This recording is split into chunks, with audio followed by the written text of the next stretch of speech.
Okay, so this video really doesn't have to be that long.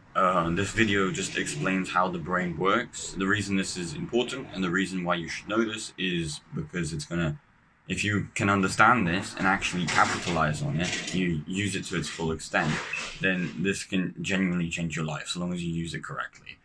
And this is something that I don't hear too many people talking about. It's not. I have seen some videos of it, but I don't know. I went into more depth into it.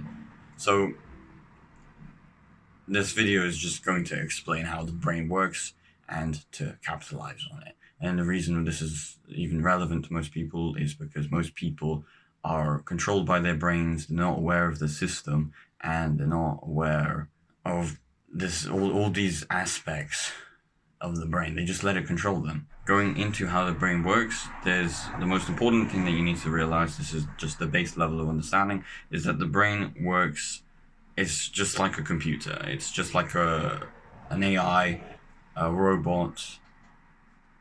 It works in a system of an input, it processes that input, and it produces an output, fundamentally, right? But from that output, you produce feedback, and this feedback then feeds into what your input should be. Your brain uses the feedback to decide whether this input is worth processing, whether it's worth doing, because every process takes energy, and the brain is very lazy. Since what it chooses to do, and the brain's main priority, so what its desired output is maximum reward or maximum pleasure. Usually, pleasure is the reward it generally seeks in some form, right? You can understand this. What the brain does is it does activities, processes them, produces an output, and then it looks for what produces the most pleasure through the feedback, what activity produces the most pleasure for the least amount of resistance. And since we live in a golden era of technology, that is very easy to find a task that requires literally zero effort and produces a big reward for the brain.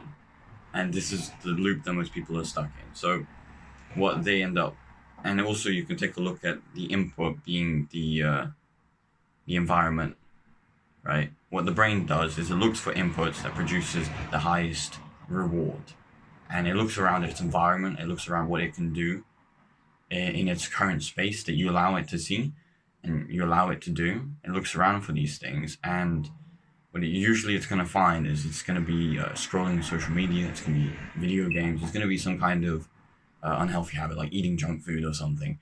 There's going to be these self-destructive habits. But the point is that these are minimal effort and they produce the highest amount of pleasure. The most important thing for you to realize is that you have to concentrate on the input. You can't control the process, you can't focus on the output, and you can't focus on feedback. You can't focus on these other three aspects because you can't control these things. These things they will happen naturally, right? The processing is you actually doing it, of course, so I guess in a way you are controlling that. But the thing that you can control mostly is going to be the input, and this is the most important thing. You have to figure out what to input. If your environment is filled with, and if you also allow yourself to do these things, if your environment is filled with negative input, for example, there's junk food or there's a video game console somewhere, then what you're going to do, what your brain does, because it doesn't care about your overall well-being in the future, and it doesn't care to really look into the long term so much, unless you love yourself, but most people usually don't, which is a dark truth, I suppose. So what we end up prioritizing instead of ourselves is just what is the highest pleasure or highest reward.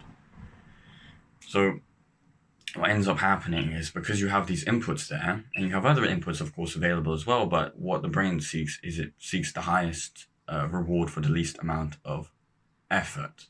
That's what it looks for, and it finds this input here, and it decides, okay, we're going to do this thing. This isn't productive, this doesn't help you, and you're going to keep consistently doing it for as long as that input is still there, right? Because the brain sees that what it likes to do is it likes to reliably find sources of high pleasure for low effort. So what you need to do is fundamentally eliminate the inputs. So you remove them from the environment and you remove them from what you tolerate. So if you can't remove it, you have to tell your brain that you're not allowed to do the thing or you're not allowed to have the thing. And also another thing you need to realize is, and even more important, is inputs doesn't always necessarily just mean activities that you can do. It's also the food that you consume, which is also going to affect your processing ability. You need to prioritize the input in almost every single aspect, including what you eat, consume. So you need to drink lots of water. You need to eat actually healthy, good food, because that's going to affect what you process as well. Because if your brain is digesting heavy food or something, which is, is loads of sugars, fat, it's gonna feel more tired, and that's gonna affect what it seeks for the input. Because what happens is now the effort it has to put in is greater, right? This was the original effort, and it's greater. Technically, it's the same task, but it's greater because you're digesting food, and your brain's lazy now, because it's focused on digesting that food. Or you can imagine it as resistance. The resistance becomes greater. What you want to do is you want to eat healthier food that isn't too hard to digest and doesn't, because what sugars usually do is that it reduces your ability to focus and stuff, which makes a task harder. You need to look for foods that are actually good for you.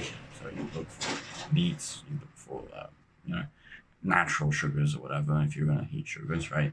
You look for that. Ideally, you don't want to eat any food at all, and that makes the task as hard as it should be, not harder than what it needs to be. Or it might be even easier because your brain might feel motivated. That actually influences the brain in a way as well.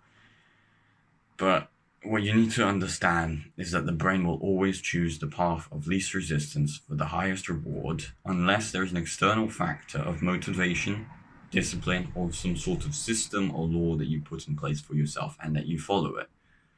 That's how you would escape the loop. And these things influence the input. That's why they're able to, because if in general, you're just looking to change the input. That's what's going to change anything, all this loop that you have. So you can look at the effort that you have to put in as resistance. Well, resistance is multiple aspects, really, because what resistance can be defined as is your own willpower. So you have your willpower, you add this onto the actual difficulty of the task, and you multiply this by the time it takes, divided by the amount of reward. That's how your brain looks at resistance. If the time is like too great, then it will never do the thing unless you discipline yourself to do it, or you use motivation to do it, because that overcomes the resistance then. But you can have 3 tasks, for example, in your environment. These are the inputs that you have. You have one that has little resistance and a medium reward. You have another which is high resistance, high reward, or you have another one which is extremely low resistance and then medium reward as well, perhaps, or something. Or this is like low reward.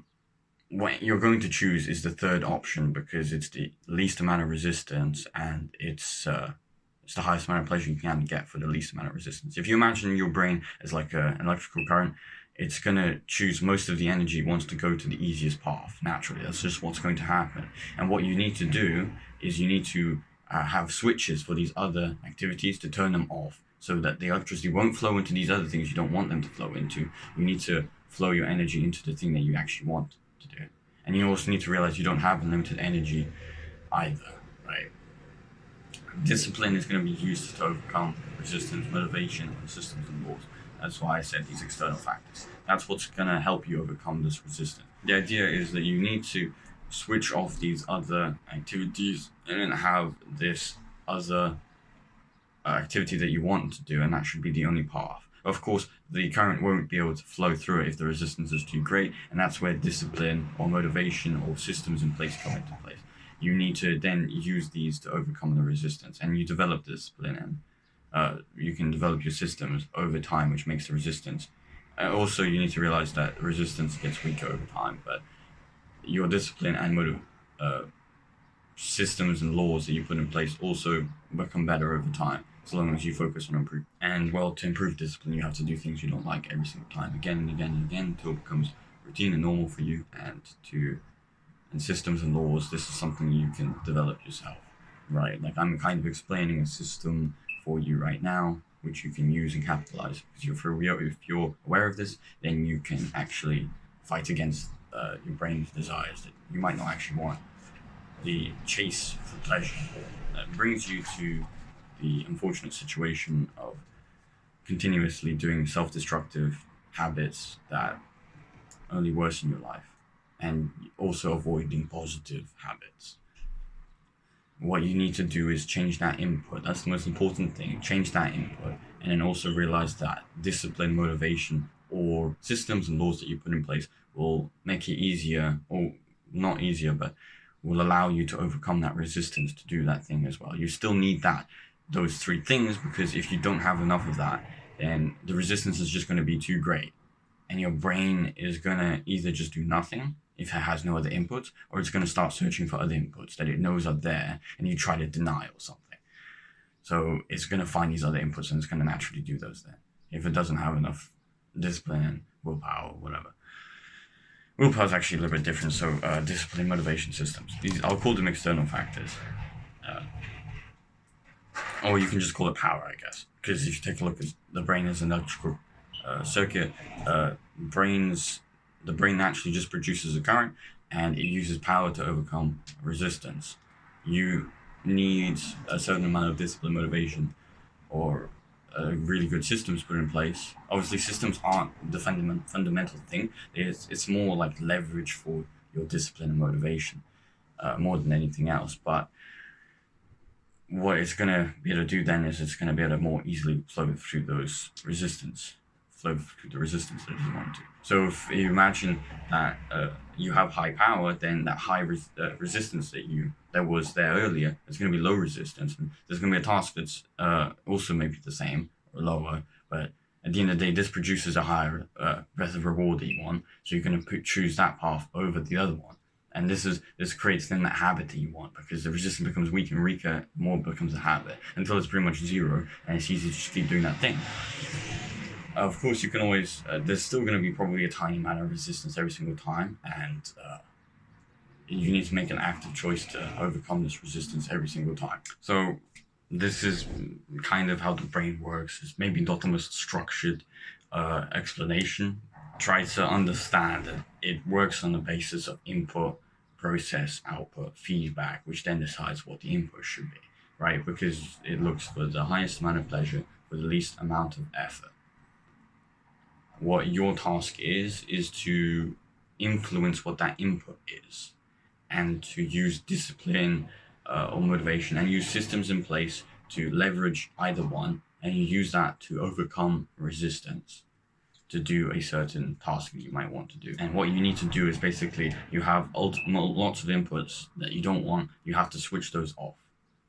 And if you do end up doing these things, you need to keep track of every single time that you went to the input. And you need to figure out why that happened, and you need to figure out how to switch off this input to get rid of it as best as you can. If you can't get rid of it, you're going to have to try your best to try to block it, make it as hard to access as you can. So that's how the brain works. You can watch over the video again and again. Make notes of this. Make sure to make notes of this, so you have this and you understand this. Because if you don't remember it, or if there's a certain detail that you don't recall of it, then you might not be able to fully use it as best as you can. You want to make notes of this throughout the whole video. Watch it as many times as you can, as you need to.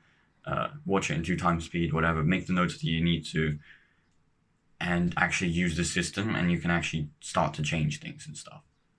But you also need to realize that fundamentally, unless you have motivation, you're going to need discipline to be able to do the task that you still want to do. Nothing's going to magically do it for you. You still need discipline to do that task. Systems and laws that you put in place that you follow will leverage that discipline, so it's more effective, more efficient, and you don't have to rely so much on discipline, because it'll be more natural and easy to do something.